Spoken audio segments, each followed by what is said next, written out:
Bom, vamos lá.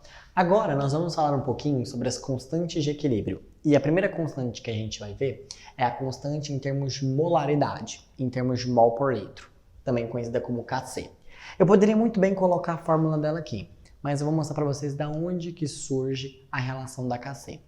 Primeiro ponto, a gente não viu que a velocidade de uma reação não é dada pela constante que multiplica a concentração dos reagentes elevada a seus coeficientes para uma reação elementar? Então, para a reação direta, olha o que nós vamos ter. A velocidade da reação direta é igual à constante da reação direta que multiplica a concentração de A elevada a Azinho vezes a concentração de B elevada a Bzinho.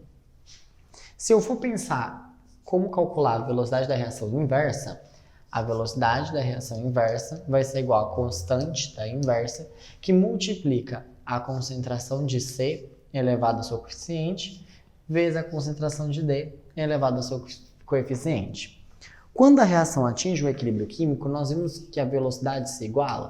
Então, a velocidade da reação direta é igual à velocidade da reação inversa, no momento quando nós temos o equilíbrio. Então, igual as expressões, olha o que nós vamos ter.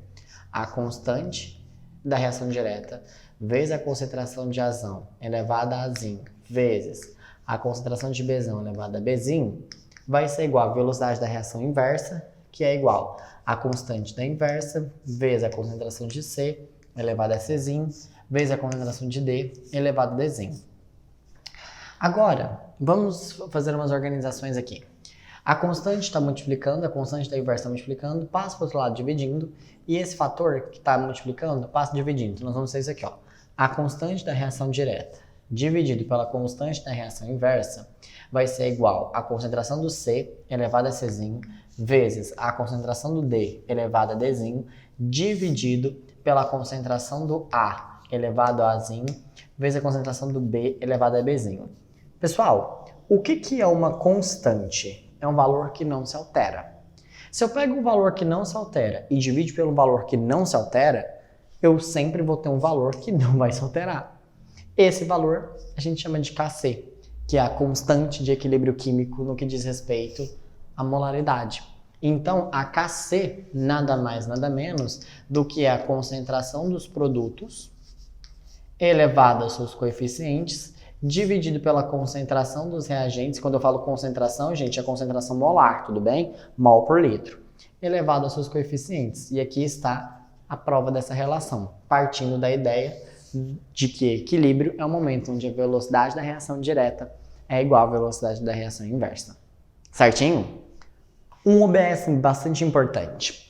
Sólidos não entram nas expressões da constante de equilíbrio químico. Quando nós vamos fazer os exercícios, vocês vão ver que quando nós pegarmos uma reação em equilíbrio, uma reação inversível, nós temos que nos atentar aos estados de agregação, aos estados físicos. Por quê? Porque o sólido não entra. Porque o sólido não participa, não influencia da expressão da constante de equilíbrio químico. Porque a sua concentração não varia. Imagine esse giz, sólido. Se eu quebro ele em vários pedacinhos, cada pedacinho de giz tem a mesma proporção, certo? Tem a mesma constituição, não vai variar. Diferentemente de um sistema aquoso, onde você tem, por exemplo, lá alguns íons e eles vão reagindo e a concentração deles vai diminuindo. Aqui não. Aqui, por exemplo, se eu for lá e jogar um giz, jogar outro giz, a proporção que eu tenho ali permanece a mesma. Então, logo, eles não influenciam na constante, uma vez que as suas concentrações não se alteram, tá? E outro ponto importante, as substâncias líquidas, elas também não vão entrar no equilíbrio desde que, quando elas apresentarem, representarem a única heterogeneidade do sistema. O que isso quer dizer? A única heterogeneidade do sistema.